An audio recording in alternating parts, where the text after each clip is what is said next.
Welcome to Caldwell Heritage Museum. I'm Cindy Day. I'm the interim director here, and I welcome you.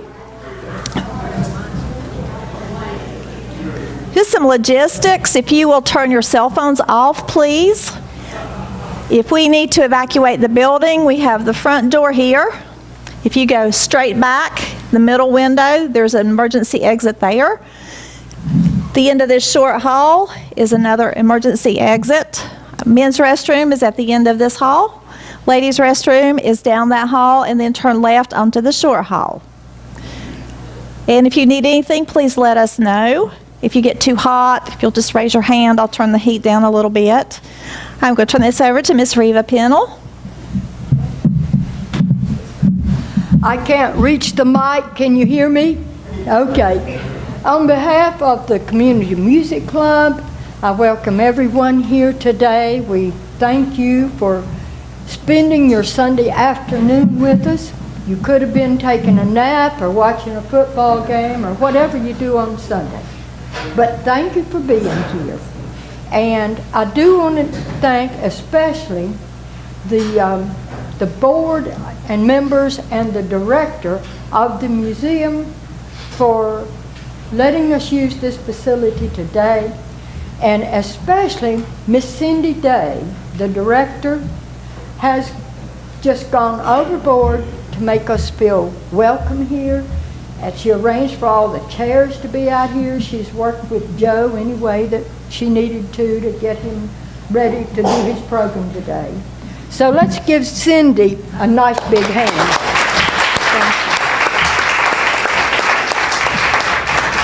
And now it's my pleasure to present an old local yokel young man who, when he left here, and he just done good. And it is our pleasure to present Joe Robinson, and it's all yours, Joe.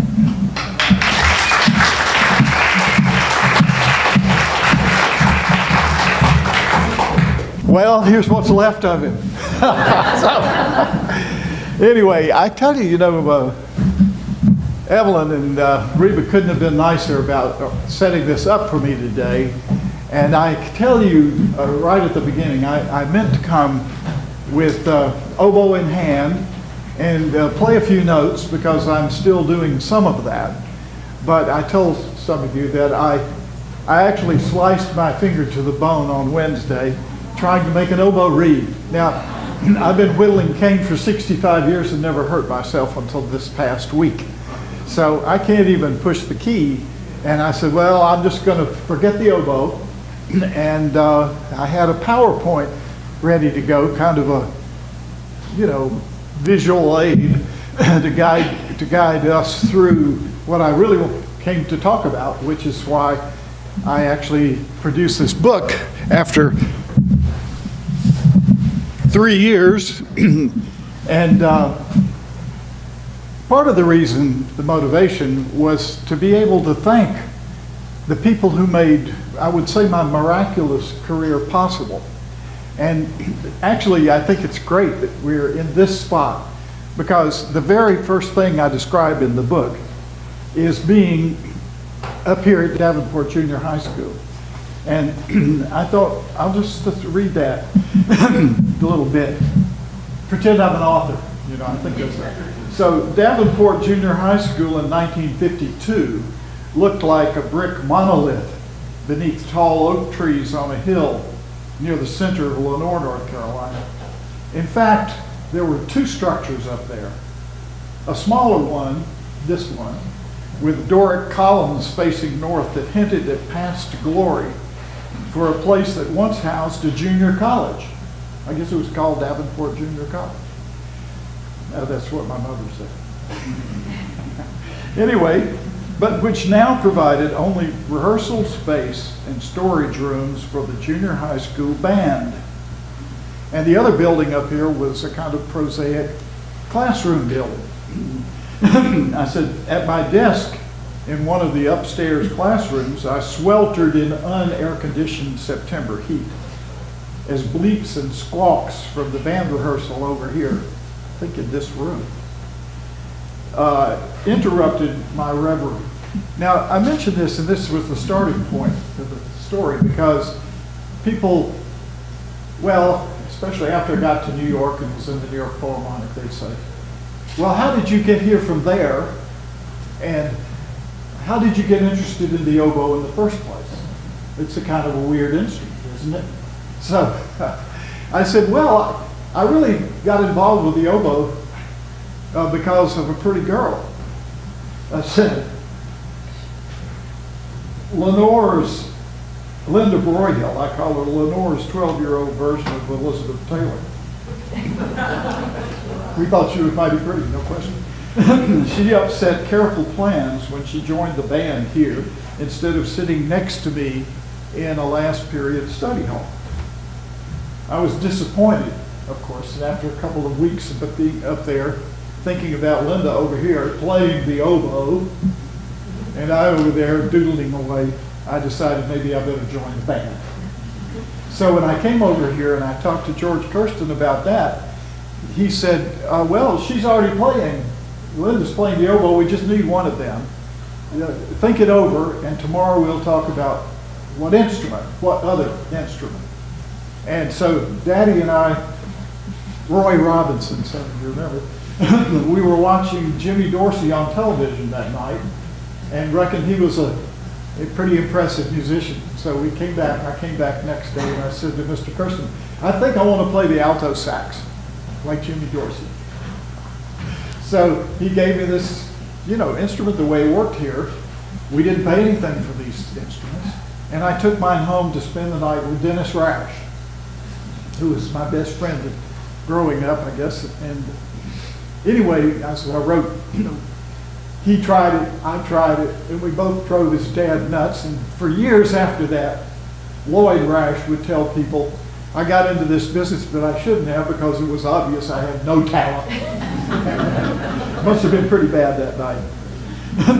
So anyway, I thought, of course, seemed to be the right starting point. And of course, you've heard a great deal about this over the years, and some people may have forgotten. But beginning, in this spot, I guess hundreds of young people in Lenoir moved from here to the high school, and from the high school into professional music one way or another. Teaching or performing. Wilfred Roberts just retired as principal bassoon of the Dallas Symphony after 50 years. And we had the tuba player of the Minnesota Orchestra, Ross Talbert, and the composer in residence at St. Louis, the St. Louis Symphony, Catherine Menifee, when she wasn't waitressing in her daddy's Gateway Cafe up there, practiced the flute and was one of the best of her generation. It's just that, I've written about this and spoken about it for 50 years.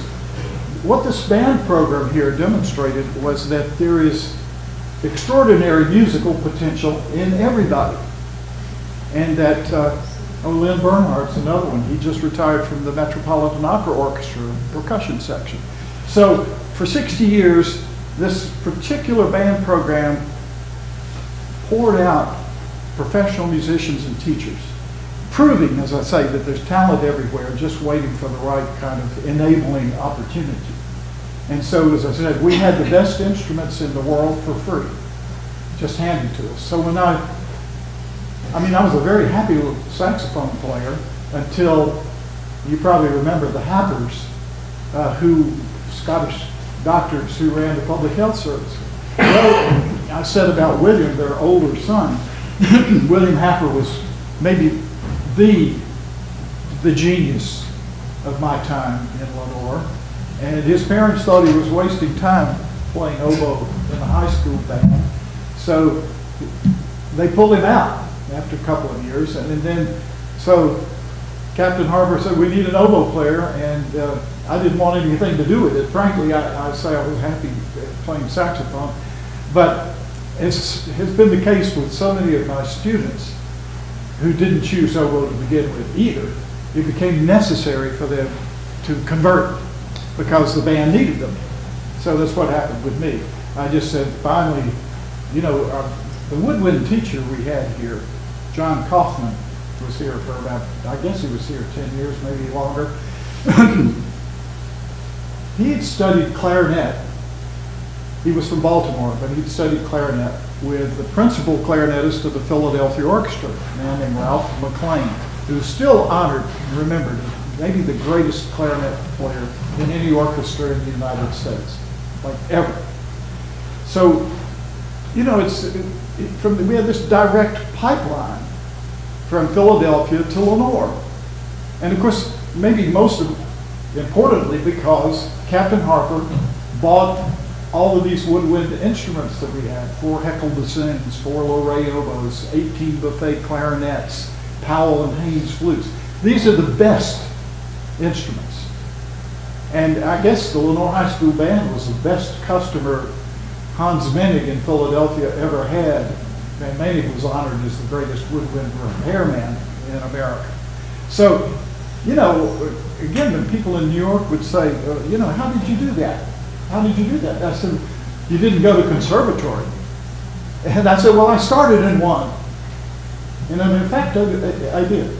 And so I've said for, again, 50 years, I think no foundation board of directors would ever buy the premise that Captain Harper built his life on, which was that it was worth it. It was worth it to put a conservatory next to the high school band and buy these instruments and make kids play music for free. You know, it just it's an extraordinary thing. So I've taken every opportunity to honor the memory of Captain Harper. So he's the first person to whom I've dedicated the book. I said, I dedicate this book gratefully to 4 men who gave me my life in music. Captain James Harper, Dr. James Christian Fold, and I have quite a lot in the book about Fold, Dr. Fold. He started the Brevard Music Center, which was, for many of us, the bridge between the band and the professional world beyond. Once Captain Harper and James Fold buried the hatchet, and it was, in fact, as Evelyn Bean knows, when my mother was president of this music club, she told me that the main business of the meetings was to talk about the hymn of the month and have some refreshments. And I said, look, why don't you raise some money and send Lenoir high school kids to Brevard in the summer? And it was her part of this somehow at one point was called the Mozart Music Club. And very soon after that, you know, the Mozart Music Club began to send 5 students every summer to Brevard. So one year at Brevard, the top 3 woodwind principal chairs in the Transylvania Symphony were held by Wilfred Roberts, Catherine Menefee, and myself. And these were very highly competitive positions because people came to the Transylvania Music Camp from all over the Southeast. And I said that's really, I would say, where I also incubated my love of music and my potential for a career. So again, if you get the book, you will see that it was not all by any means smooth sailing. First of all, my daddy especially, the practical mountain man that he was, called me over one day when I was about 16 and said, Joe, I want to warn you, he says, this music business is like religion. Don't go off the deep end. Unfortunately, he didn't live long enough to see me win the New York Philharmonic job, but I must say my mother enjoyed it tremendously. She would come to Lincoln Center and jump around and say, that's my boy! Yeah, she got to be kind of recognizable up there in the Major Fisher Hall. Well, and then, now, again, as I go into this quite a bit, partly, I mean, I'm presumed to write the book, after all, because I always thought there were so many things about, well, my career and how it evolved that I've described as miraculous. I mean, just the fact that this program existed here in Lenoir, North Carolina, and did what it did, that's a kind of a miracle by itself. Really, I want to say again, there were only about 6 programs like this in the entire United States. And one man, and I always described James Harper as a kind of 19th century man, because in a way he was in the community but not entirely of it, if you know what I mean. He lived in a slightly different world. I mean, I know if you're a Presbyterian and you're old enough, you might remember that he played in the church every Sunday morning for about 50 years, played the flute. So otherwise he was pretty much self-taught. He wasn't a trained musician. Well, like me, he went to Davidson College. I didn't know that when I decided to go. I mean, I wasn't following him when I went to Davidson, but it was very, very unusual that he lived in the community and made this happen. So, and as I said, I think equally unusual, and I describe in the book a great deal about James Fole. James Fole, as I said, he made it possible for me to discover at Brevard that, well, loving music and playing all summer could happen in this kind of salubrious mountain environment where it all seemed so healthy and wonderful. And there was usually a girlfriend, in the summer up there. And so I came to think when I was about, 18, 19, 20, that who could want more than music in the mountains like that? This was really good stuff. So also, James Fole, I don't know how much you might know about him, but he was the son of the Moravian bishop in Winston-Salem. And he grew up in Old Salem, in the manse up there. He called it Castle Dungeon. Now, he had a friend, and I would say rival, named Thor Johnson. Now, I don't know if you've heard of Thor Johnson, but Thor Johnson was in the first group of conductors who worked with Kusevitsky at Tanglewood. Another of those conductors was Leonard Bernstein. Now, Dr. Fole always thought, because he was the bishop's son, and Thor was only the son of a Moravian minister, that the hands laid on him were holier than the ones laid on Thor, and that he therefore should have been, have a superior kind of career. Well, Thor Johnson was the first American-born conductor of a major symphony orchestra, because soon after he was at Tanglewood with Bernstein, he became music director of the Cincinnati Symphony, which is venerable, one of the first orchestras in the country. And so this was basically another kind of fantastic story. But Thor, I guess he became such a favorite of the lady who endowed the Cincinnati Symphony and was heir to the Procter & Gamble fortune up there, that she changed her will and left him all her money. Now, of course, that did not please the board of directors of the Cincinnati Symphony, who called Thor in and said, okay, you decide. You can have the money, or you can have this podium and your career. And he took the money. Which is why, basically, since then, people in general have hardly heard of Thor Johnson. He stayed, I would say, regrettably, because I worked with him in his summer festival in Door County, Wisconsin. But he stayed, after that great start, he stayed sort of in the musical backwater. Meanwhile, James Fole, who had, like Thor, gone to UNC and then Michigan for a master's degree, James Fole started the music department at a music major at Davidson College when he was 19 years old. And it was the first program of its kind in a 4-year liberal arts college in America. And so I quote from a Charlotte Observer editorial column praising Fole for his first-year accomplishments and saying, maybe we shouldn't be surprised that musical genius can express itself at a young age. Look at Mozart. So Fold had his own kind of phenomenal beginning.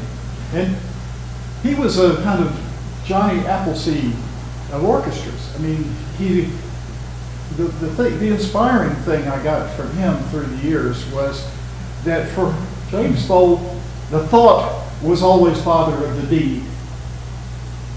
It just a good idea was as good as done. I mean, this was quite inspiring to watch in practice. He used to carry around 3x5 cards in his pocket. We could get a connection or an idea about it. He would write down that thing and then follow through. So one morning,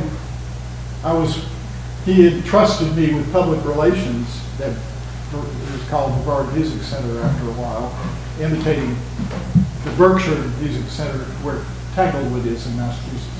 Anyway, he let me run the PR shop. So we were at an early breakfast meeting, and he said, boys, it was boys then, I had a dream last night. I dreamed we were going to take the Transylvania Symphony to Washington and play on the White House lawn. Well, one of Fold's secrets was that he kept in touch with all of his Davidson boys. And one of them who played the oboe was Henry Hall Wilson, who had seconded, well, no, he was best friends. I think he was the head of the legislature in North Carolina, but he was best friends with Terry Sanford. And Terry Sanford, governor then, had seconded the nomination of John F. Kennedy at the convention in San Francisco. So the reward for Henry Hall Wilson in this deal was that he got to work in the White House as liaison to the House of Representatives. So Dr. Fold had his White House connection when he had this dream. And so he got a hold of Henry Hall and he said, make this happen. And of course, he did. 6 weeks later, we're the first orchestra to play on the White House lawn. And Jackie Kennedy was the hostess of the event. And anyway, that was just one of the many things. Dr. Fold started the Charlotte Opera. He conducted the Charlotte Symphony. He started the music department at Davidson. He started and headed the music department at Queens. He was choir master and conductor of the Myers Park Presbyterian Church music program there, biggest one in Charlotte at the time. He was doing all that stuff. And then he started Transylvania Music Camp in the mountains. Now, his entrepreneurship went on after that. He conducted York, Pennsylvania. He started the Jacksonville Symphony in Florida. He was, Kathy, one of the dear friends who played my oboe. Anyway, thank you for coming. So, anyway, James Fold's example was not so inspiring on account of his musicianship as on account of his entrepreneurship. And it was very inspiring. The other thing about Brevard is Transylvania, is that the motto was service to youth through music. And I had been, after my sophomore year, after my junior year, I went to Cincinnati Conservatory for a summer music program. If you read the book, you know that would turn into culture shock on a number of levels. And so I came away from there somewhat discouraged and beginning to believe that my daddy was right, that if I got into the music world too far, I would be surrounded by socially irresponsible bohemian types. And then besides that, I wouldn't be able to make a living. So that's why I decided after the Cincinnati debacle that I would not even apply to a conservatory. I decided that world is not for me. And then I also explained why, even though I'd been a little demon deacon in Wake Forest, since I was 6 years old, because Daddy went there, I was so smitten at a campus visit to Davidson that I came back. I was a little bit afraid to tell Daddy that I was changed my mind and was going to go to Davidson. But when I told him, he said, well, look, it's more like the Wake Forest I attended anyway, back down east of Raleigh, not the new one at Winston-Salem. And he said, I think that's not a bad idea. Good luck. Hope you can get in. So that's how I came to go to Davidson. And so anyway, after a while, we're going to see something, so that I'll break this monologue with something more entertaining in just a minute. But I just want to tell you that part of the miracle of beginning my oboe study in the Lenoir High School band was not only that I had a great oboe, which was probably as good as any I owned as a professional, just handed to me. I also had, and this is abundantly evident in the book, that I had amazing little oboe reeds, which are the voice of the instrument, and they have to be handmade continually. So pretty much everything about the sound and the playability of the instrument depends on that little reed, which is really a piece of, well, a rhododendron is the name, but it's the largest species of grass. And it's one piece folded over and clipped and then scraped, thinner than cigarette paper. Sometimes the end of the tip of the oboe reed can be 1/100th of a millimeter. So it's no wonder they don't survive very long. But anyway, nobody, almost nobody in 1954 played a reed as good as the one I was handed when I got my first oboe.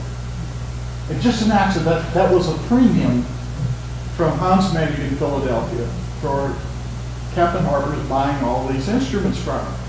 So it was the mystery reed maker. Nobody knew where he came from, but there was nothing like that, I can tell you. And I described one time Manning had to send something else. He said, I didn't get the good ones, so this is what everybody else is using. And I went into John Kaufman's office and said, I can't play this. This is awful. This is terrible. I can't play this stuff. It takes the paint off the walls. Who would listen to this? And he said, I know, I understand that, we couldn't get the good ones. So anyway, that was another part of the, miracle of starting here. And just before I graduated in the spring of 1958, John Kaufman found out who made the mystery reeds. He unmasked a man named John Mack. Now that guy could have been anybody, anywhere, right? Just some 30, he's a young man, 30 years old, I guess, at the time. He plays principal oboe in the New Orleans Philharmonic. That's all we knew about him. His name is John Mack. In September 1958, I enrolled at Davidson College.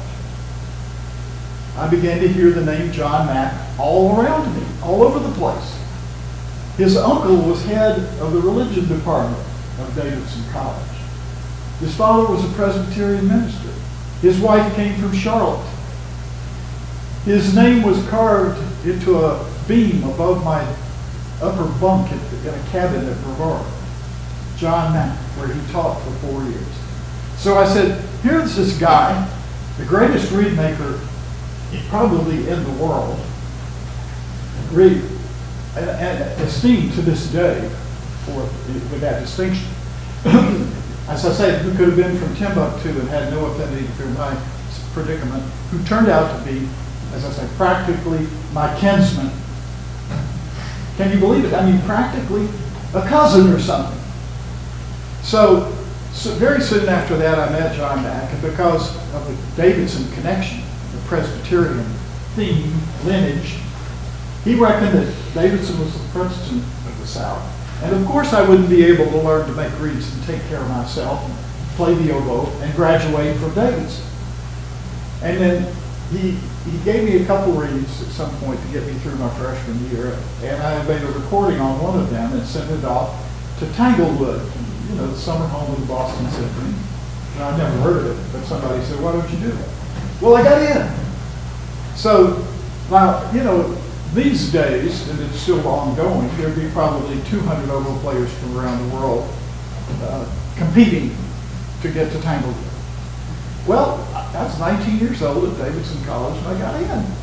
So, of course, I fired off a letter. We wrote letters in those days to Mac, and I said, guess what? I'm going to go to the land of your competitor, Ralph Gunberg. Now you'll have to give me some readings. Otherwise, I'll misrepresent you. Of course, I hadn't met him yet or anything. But it worked. He sent me a telegram immediately. He said, I'm going to be playing the Moravian Music Festival on Salem College campus in about 3 weeks. Meet me. That was the instruction, meet me. So that's how we connected. And for the next 10 years, I think Virginia said in the article in the paper 12, but I think it was 10 years, he carried me, waiting for me to finally emerge as an oboe player. And now, I guess part of it, I think I was probably the first student that he invested in, because he was really totally preoccupied in building his own career as a performer. And there was no place in New Orleans for him to teach in a degree program anyway.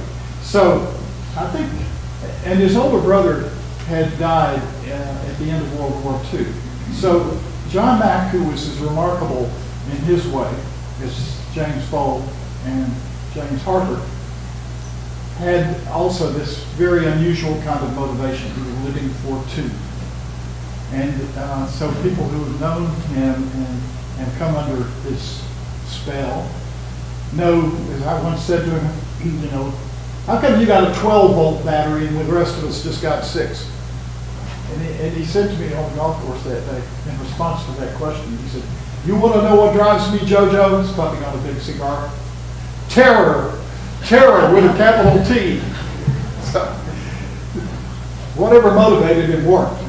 And I think what he was kind of getting at is that he was a Curtis with some amazingly gifted natural musicians. And John Mack was not one of those. It was a case a little bit of the tortoise and the hare. He was brilliant, but he wasn't the most natural player, but he had classmates who were. And so in a rare moment of self-deprecation, he said, our mutual teacher, Marcel Tabuteau, gave me the reed secrets because he thought I could not succeed without them. So the final person to whom I've dedicated the book, the final one of the 4 men, was Marcel Tabuteau. And I meant to be able to show you, of course, photographs from the book. They're in there on a zip drive I left at home in my oboe case. You know, I told you I selected the oboe because I thought I couldn't play it anyway. So I apologize for all of that, but of course you can always see these things if you buy the book. And aside, now look, I hate to be just such a blatant huckster, but I'll just confess something. You know, there are 900 books a day published in the U.S. Chuck knows about that. And I have to say, I don't know, I haven't talked to you about how you were doing, but I'm giving round the way. yeah, my oldest daughter's published a book. She said, Dad, don't think you're going to make $1 on this thing. And no way. So, but most of these books are self-published, and they yield about 60 to 100 copies. And then eventually you run out of relatives or people. or, you know, they're not big enough to be doorstops. So. Anyway, that's probably the fate of my book. But I did find a good agent, and a friend who was head of the University of Chicago Press said, listen, Joe, you have no chance unless you get a literary agent. And I lucked into somebody because this particular person and his wife were completely smitten with this Amazon TV series, Mozart of the Jungle, which was inspired by a scurrilous book written by a former student of mine who knocked the halo right off my head as I was leaving New York in 2005. So there was supreme irony in my suggestion to this literary agent that my book might catch some of the wind in the sails of this popular TV series. And he bought it just like that because he and his wife couldn't wait for Monday to see the next episode. So Apparently, I don't know if any of you have seen it, but I refuse to watch it. I refuse to watch it. Katie, my oldest daughter, made me watch first the half of the pilot, and when I saw the ingenue oboe player from North Carolina on her way to an audition in New York City, scraping her reed in the back of a rickshaw, I turned it off. That was it. So anyway, this guy, Bob DeForio, as I say, he bought in. And I thought, well, now I've got it made. But there are only a handful, I think maybe 6 or 8 big publishers left. And it's not a profitable business in general. So whatever, he made a few contacts and that was that. So there's a tome. I mean, it's like this. You could use this for a doorstop. It's about that thick, and it comes out every year, and it's called Literary Marketplace. It's just a compendium. It's like everything that you could possibly write about the publishing business in the United States is in this book. It costs $1,500 for a year, brand new.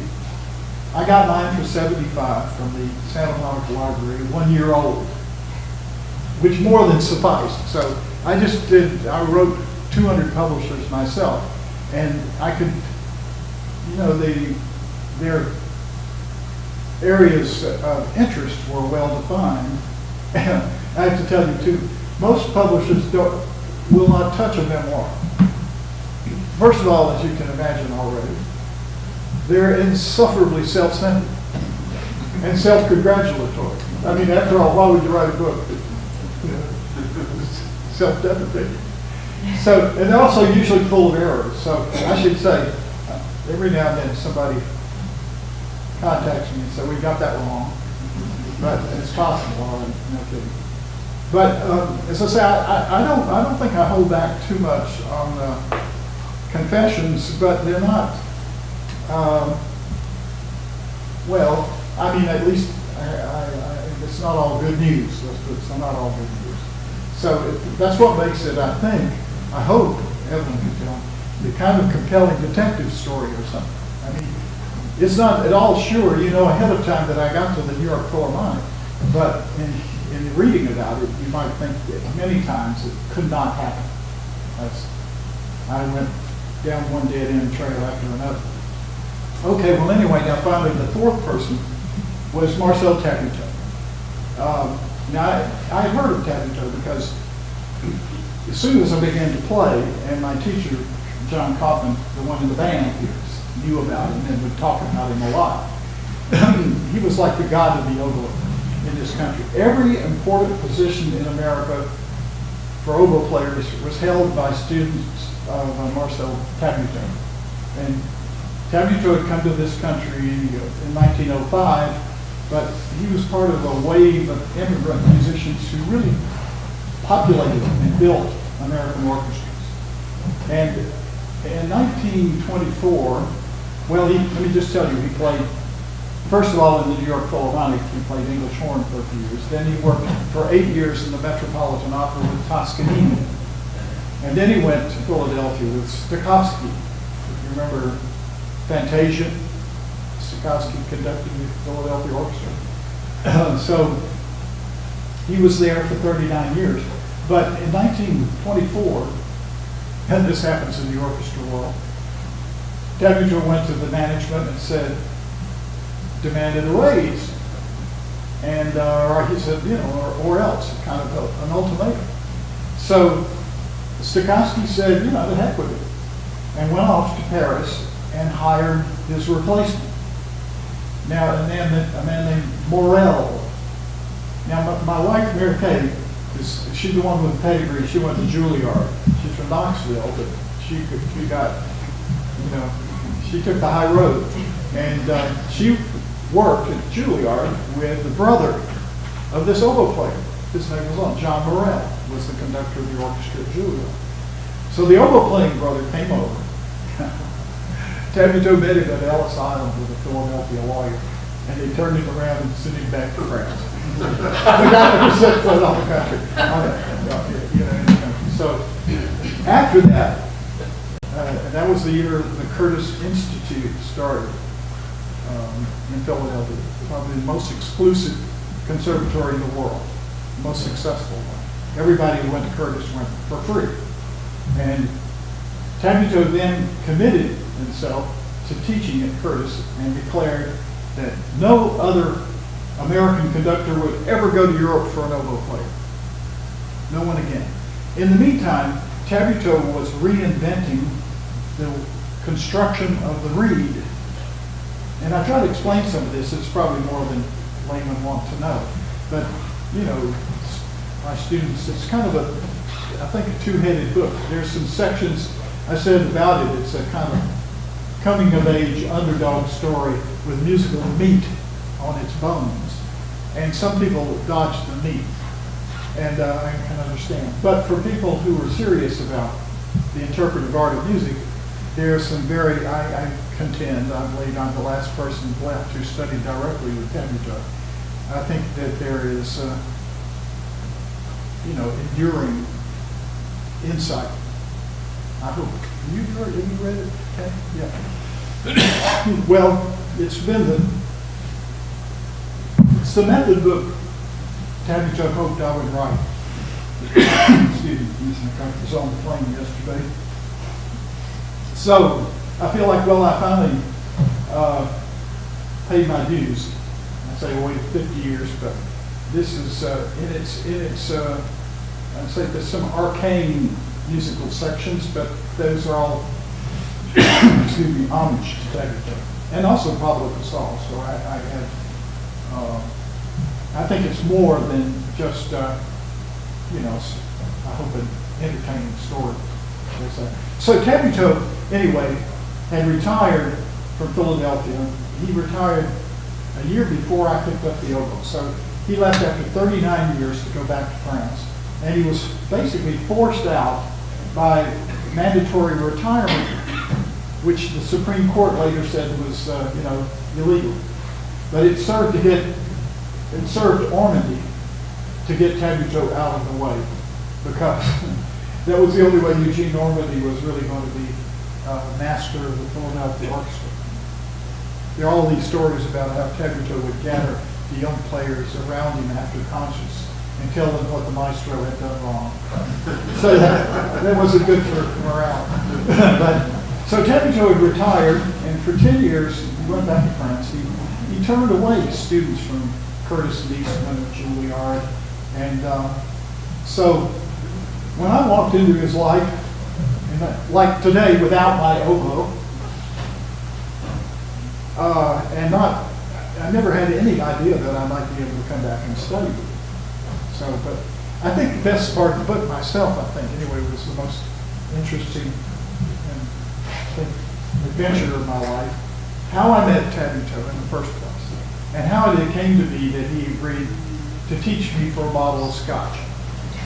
And after I finally returned with the oboe and began to go work with him, and terrified the first day playing and kind of getting away with it, I thought, well, if this is Mecca for oboe players, it has not amounted to much. So nothing happened. He just kept playing out line, and by the end of a couple of hours, he was getting bored, and he said, so I left and I said, Mr. Tabuteau, can I bring the Mozart Oboe Quartet, maybe the greatest piece of chamber music ever written for the oboe, when I see you next? And I remember at the door, as I was leaving, he said, yes, good idea. Bring Mozart, come early. So the next morning, I thought, well, maybe you'll have to tell me to play this louder or that softer. Something. Next morning I came in, and Madame Tabuteau opened the door and said, he's out on the balcony, gouging paint. This is part of that endless, I call it arcane business of reed making.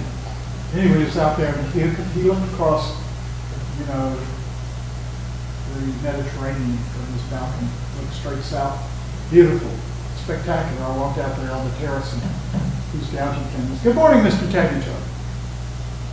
He didn't answer me, just still with this little plain tool.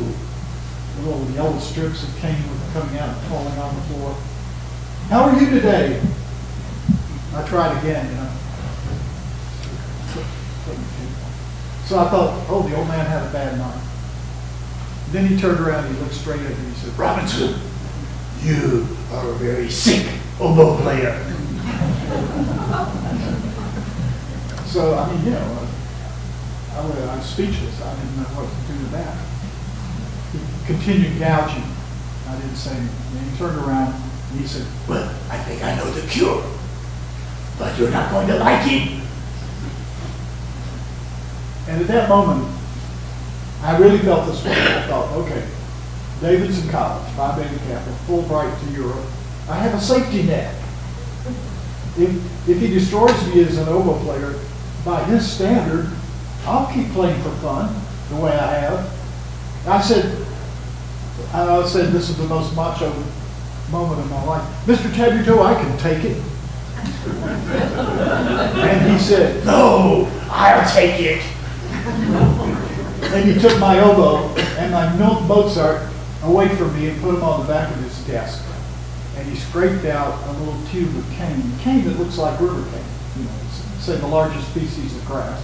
He scraped it out with a little penknife and stuck my reed in this little tube about that long. And he said, now this is your instrument. You play the tube. And so I said, 1,000,000 miles from Mozart. I began making little chicken sounds on the tube of cane.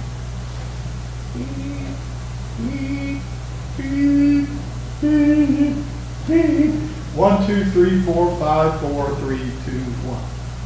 Trying to keep the peeps the same pitch, because blowing harder made it go sharp, and blowing softer made it go flat, and biting the reed made it go sharp, and opening the little reed made it go flat. So, and if 3 is to 2 is 2 was to 1. 4 is to 3 is 2 is to 1. Well, this is kindergarten stuff, as he kept reminding me. This is dirt simple in conception. It wasn't easy to do. I spent about 3 days peeping on the tube under a palm tree at least. Finally, he said, well, Curtis, we go to 12. You can't play to 5. But we have to move on. And so that's when it got to be difficult. And I have in another PowerPoint, I go through the whole thing about how all of the dimensions of the interpretive art of music, which is, frankly, that's really all that he and Pablo Casals, who was considered the greatest living musician, the classical musician of the day, that's all they cared about. As Casals used to say, the notes you see on the page are the blueprint. You have to build the house. And the house is different every time. It's all about building the house. Like, not what notes you play, but how you play them. And the challenge that he spelled out in great detail persuaded me that the creative potential of playing an instrument is infinite. He said, you can never outrun the musical potential of a Beethoven or Brahms solo. It's limited only by your imagination and your discipline. But life is long enough for you to exploit that. Now, I'll say one other thing about this encounter with Tabby. That was very important to me at that time, because, as I said, I considered my daddy my best friend, but we were loggerheads about this most of his life, and for the reason he explained shortly before he died. He said, Joe, I'm really worried about your choosing to bet your life on performance. I think Virginia wrote that. I think she did include that. Anyway, he said, if you do that, you'll be valuable only for what you can do and not for who you are. Now, my daddy thought, he was a 32nd degree Mason, he thought good character was the most important achievement of a lifetime. And he didn't think that would count for very much if I went into the orchestra world. And turned out he was right. A lot of the most talented people, frankly, weren't very good citizens, and they could get away with it because they were good enough to break the rules. And sometimes they did a lot of harm to their colleagues. So I lived with some of them. I had to tell God, as a friend of mine said, don't bother in your book to out the dead. let them rest in peace. So, but I do describe, in some cases, why it was, disappointing and difficult in some situations I found myself. So, anyway, here was the best thing that I really ever heard from Tabby. Now, we were working together 3 or 4 times a week for 5 weeks, and it got, as I say, became very difficult. And, well, one day I was practically in tears because he would demonstrate something he'd been, for which he was the absolute master that he'd been thinking about for, 60 years. And he'd say, do that. Well, first of all, I probably didn't even know what he was talking about yet. So, of course, I couldn't do it. And then he would turn purple and say, don't be so stupid. It was the hard school. That's why I said you're not going to like it.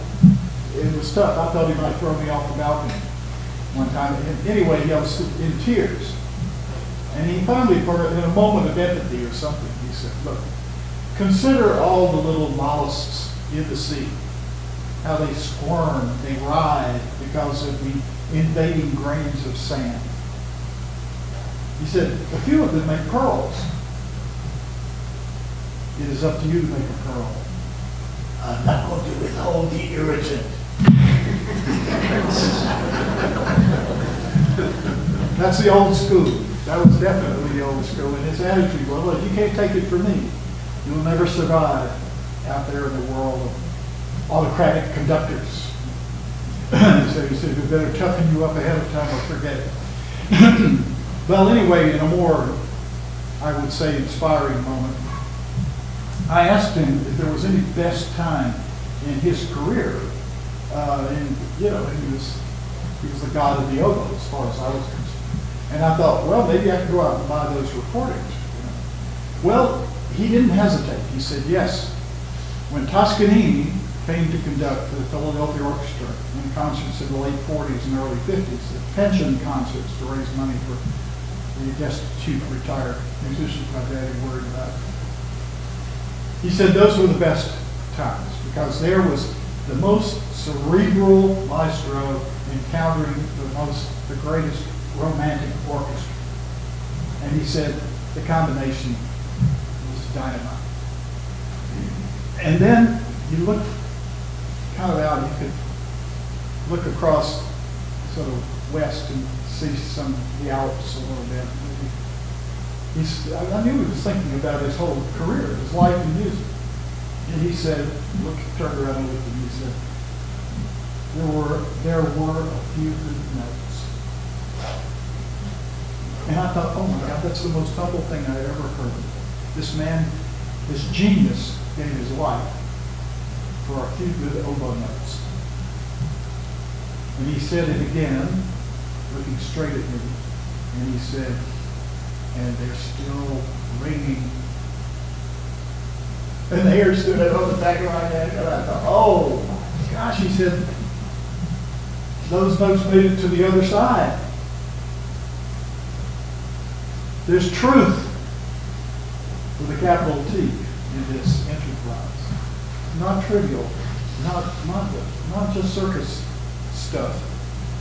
It touches something profoundly true about the human condition. That's when I said, where do I sign up? How do I enroll? Now, I'm going to show you this. This is a little, I think it's fun. You'll like it. Apparently, a lot of people seem to like it. This was an intermission feature at one of the Live from Lincoln Center concerts I did. And it's just 7 minutes. But the title is, Why Would Anybody Want to Play the Oboe? You might think, if you didn't know any better, that all orchestral musicians are more or less alike. That's because you've never played the oboe. If you have, then you know that oboe players are not like the rest of us. For one thing, They make their living by blowing through a piece of grass. Not just any piece, but one painstakingly whittled over the course of hours. In fact, they do the whittling themselves in a lifelong quest for the perfect reed. And of course, they do this for a reason. After all, the oboe has some of the great themes in the symphonic literature. But you simply have to ask yourself, why would anybody want to play the oboe?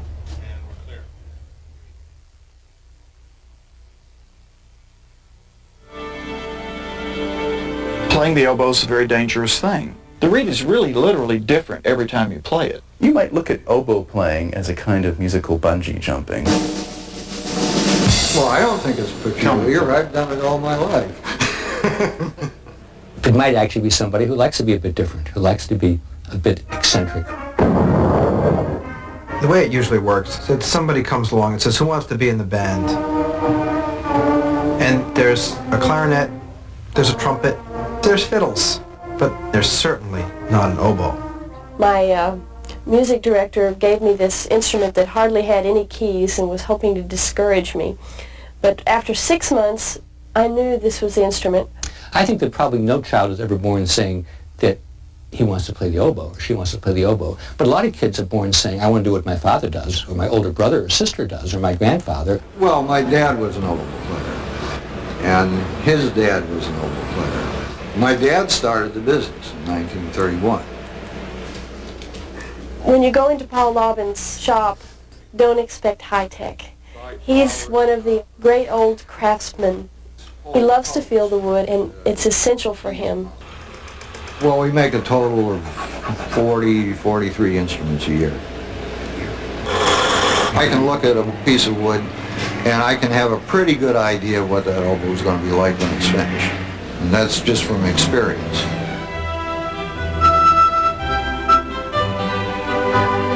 I spend about 20 hours a week in rehearsals and concerts with the New York Philharmonic. And I spend about 10 hours a week devoted to reed making. The reed comes from one piece of cane folded over and cut. And the tone, quality, and intonation, responsiveness, the things that are important when I play, derive from the reed itself. And the inside of the reed is just as important as the outside. So I'm basically scooping out the inside of the reed. It's a little bit like the inside of a violin. I have to have the cane thin enough ultimately to be able to vibrate.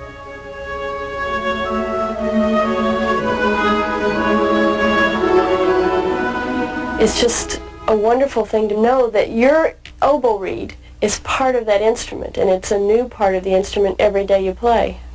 I have to put this cane on the tube, which I said is an extension of the bore of the instrument. So the end of the oboe is not any bigger than that at the top. And when this goes in, then the conical bore of the oboe is extended to this point. The most important thing is that the bore is straight. If the bore is too big, it won't respond properly. If it's too small, it won't respond properly. If the reed is structurally weak or deformed, then I will have to compensate for that with my embouchure, with my mouth. Now what I have to do is scrape from the outside, and then I'll have the two pieces of cane that actually vibrate to make the tone. Let me scrape a little bit out of the back just to give some depth. I'm interested in how much of my potential is spent just getting started. And so if I go from nowhere, from zero,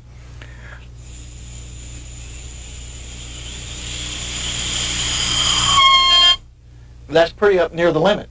So that's why this reed really flunks the response test, because it should begin to make a noise much closer to zero than that.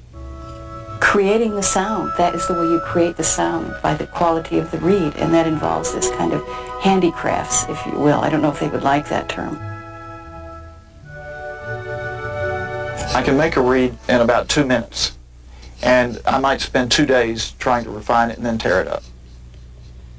I mean, I'd say typically the New York Philharmonic, I really these days make a reed almost for every piece. This key here is made out of 1, 2, 3, 4, 5, 6 different pieces. Different brands of oboes have different number of keys. If you look at all the individual parts, there's close to 500.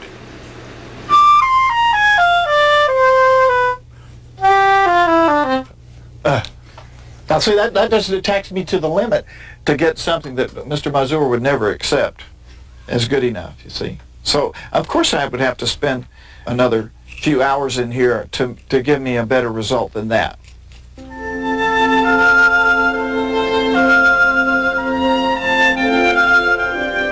Oboe players get the plaintive, sort of soulful melodies. It's a very high-pressure instrument. There's a tension in the line that you can't get from any other instrument. Playing the oboe is risky. You can't pick it up like a flute and just blow and something's going to come out. You don't know. I have to hold the reed together to keep it in tune. I have to squeeze the daylights out of it with my lips to keep the tone from spreading. You know, I have to play at the very tip to keep it from being too bright. And then I hope that I can play louder and softer and higher and lower and stay in tune. The instrument is so risky and so demanding, and the stakes are so high. One might be surprised that someone might choose to play an instrument as difficult and unforgiving as an oboe. I'm addicted to the sound. I'm addicted to the feeling that you have when you're playing the instrument. There's a temptation to seek continually to find that perfect voice. And maybe I really should be practicing more. Evolution thrives on diversity. We would long since have died out as a species if we weren't different from one another. Same thing with music. How boring music would be if there was only one piece for one instrument. We can fortunately never program what's going to fascinate somebody. You get that little buzz in your mouth, and you hear that sweet, piercing sound, and you decide nothing else will ever be good enough for you. It's a strange thing, the oboe. We don't know where oboists come from, but thank God they're here.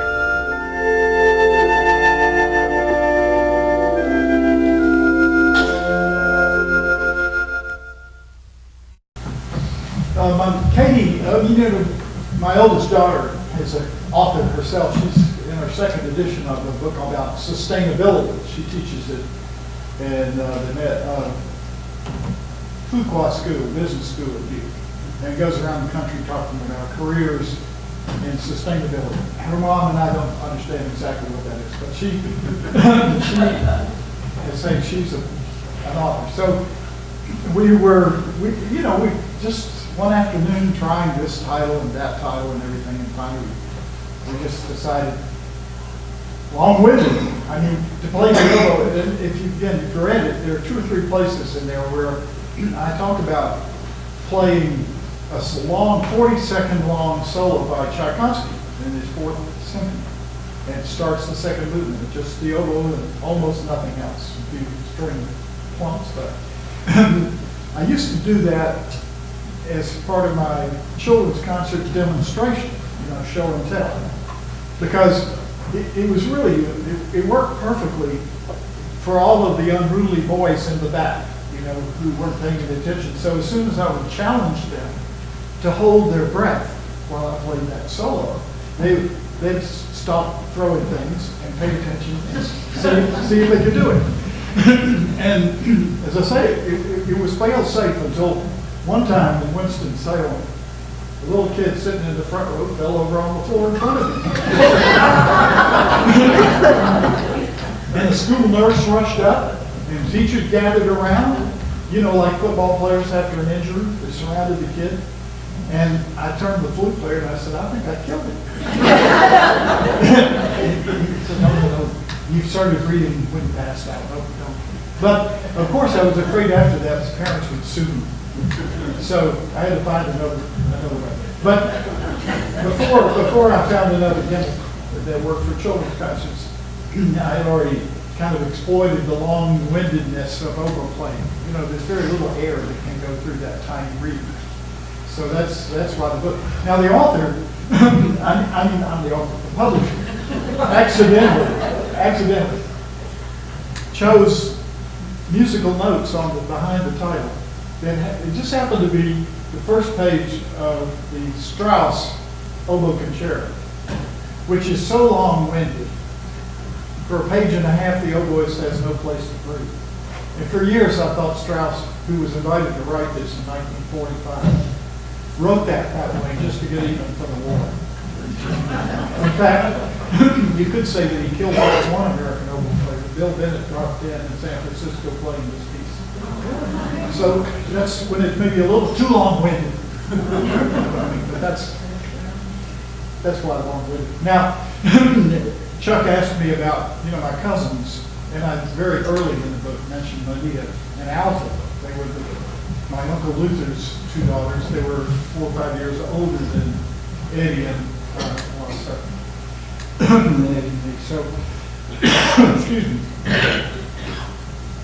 People who knew my Uncle Luther loved him, admired him, and he was a very kind man. He was principal of West Lenoir School, and he was a leader of the First Baptist Church for many years. Anyway, the younger of the girls, Alta, was getting ready for a date, and this was in about 1953. She was on a Saturday night. Uncle Luther was over at the school supervising inoculation of kids with gamma globulin, which we thought at least would boost the immune system, and all we needed to do. Anyway, Alpha fell in the bathroom and could not get up. And so they rushed her to the orthopedic hospital in Asheville, and where they had these devices that could help her, but there was nothing to do but wait and see what failed next, So while they were there, I think about 7 or 8 days, Anita, the older daughter, checked herself into Memorial Hospital and Norwood Street, and died overnight. And so there were two of the last people stricken with polio. I mean, within a year or two, the vaccine was available, and that was that. But Alta lived on for 13 years in an iron lung, and she could move 3 fingers on her right hand, and she could speak, move her head a bit. Oh, thank you.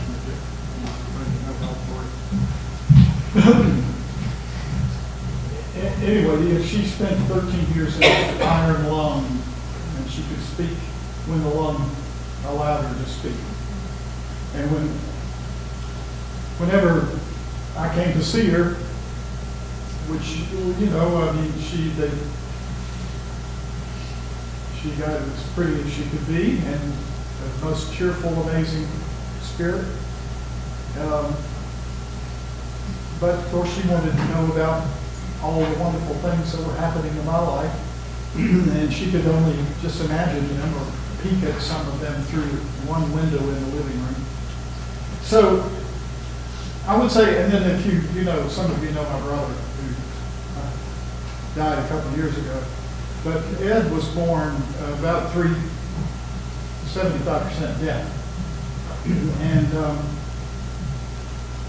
otherwise, I would say that he had every fortunate potential and capability. And anyway, combined with the two of them, living with Ed, and I had some sort of survivor guilt and maybe some survivor motivation. I really felt that I owed it to Alta somehow. I called her my guardian angel. And I felt that, as Ed did, he was amazingly generous about this, considering I thought he was the last person to give up on Santa Claus at the Good Ferry, because he still hoped somehow or other he would be restored. And so I made my living with my lungs and my ears, and he also had asthma in addition to his hearing loss. So whenever I could, and the few times he came to hear me perform, I would always ask him to stand, as I did in Wilford and Captain Menifee, and I played at the high school. Now, of course, that embarrassed him no end, but and his wife would have to tell him to get up. But I thought, in a way, my career was a compensation for what he did, his deficit. And he never got about otherwise. So, anyway, as I say, that has something to do with, I suppose, my motivation. But I think everybody knows, as I said from the beginning, because it's on the cover, I was principal oboe from 78 to 2005, played in over 3,000 concerts. So I survived, all right. The outcome was known. But I think if you read the book, you can see why it was so often in question and not a sure thing at all. So I'm sorry to be up here as hoarse as I am and talking to you and have forgotten my zip drive and cut my finger. All that. Anyway, and I really, really thank you for coming. So are there any other questions? I'm going to, of course, I did bring some books. And I think I didn't tell you. Now, included, this is, sorry, keep calling. So in the book, there it comes off very easily, is a CD which involves 3 solo performances, the first of which is the long-winded Strauss Concerto. The Francais Flower Clock is a charming piece. It was broadcast in 3 cycles on a performance today, National Public Radio.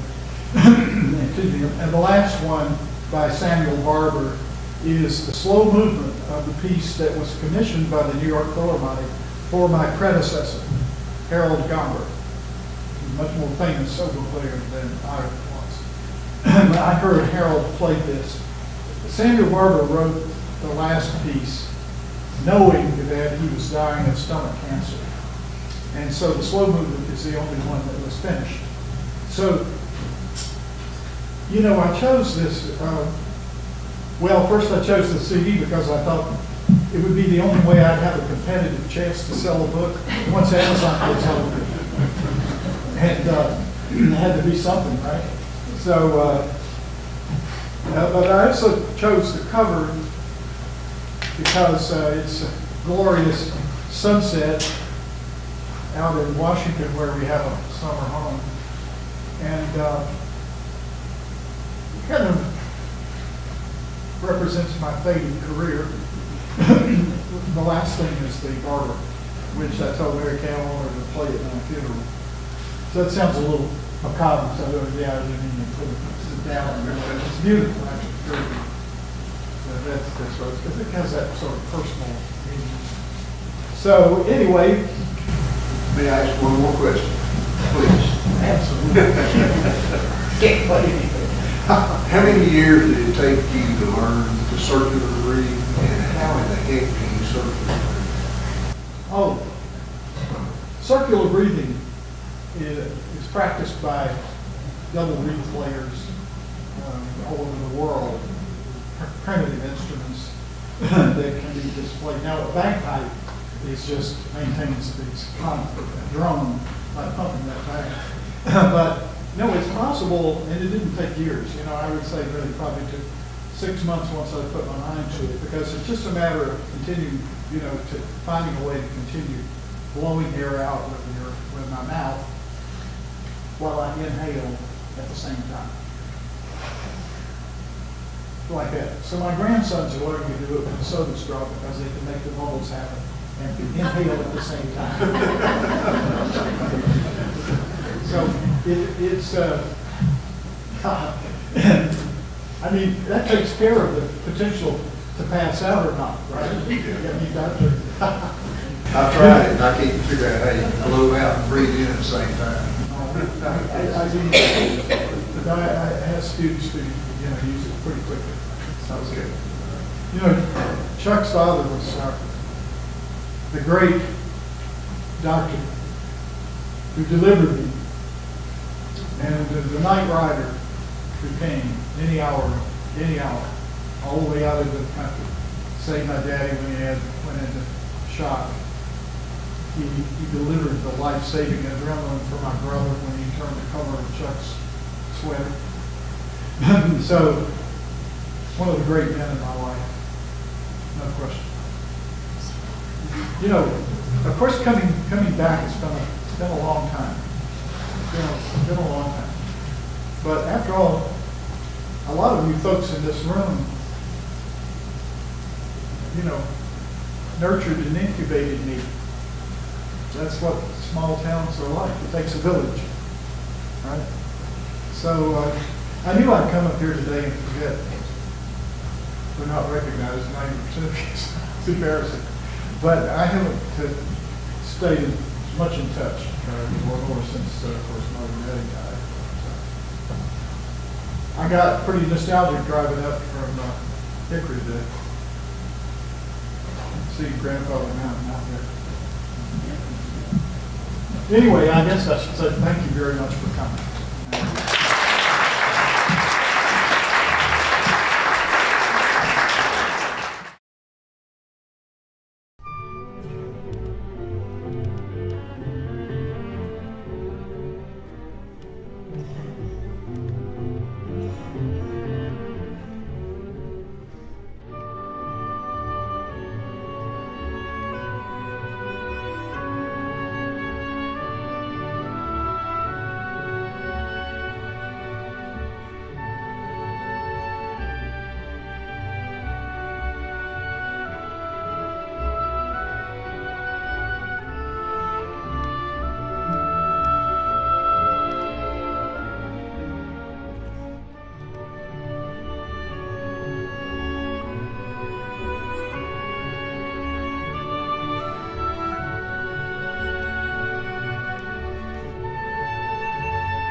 Thanks to my childhood friend Joe Robinson for his excellent presentation. Please support our Caldwell Heritage Museum, 112 Vaden Street, Lenoir, North Carolina, 28645. Please visit and support Lenoir and Caldwell County History on Facebook. Thank you.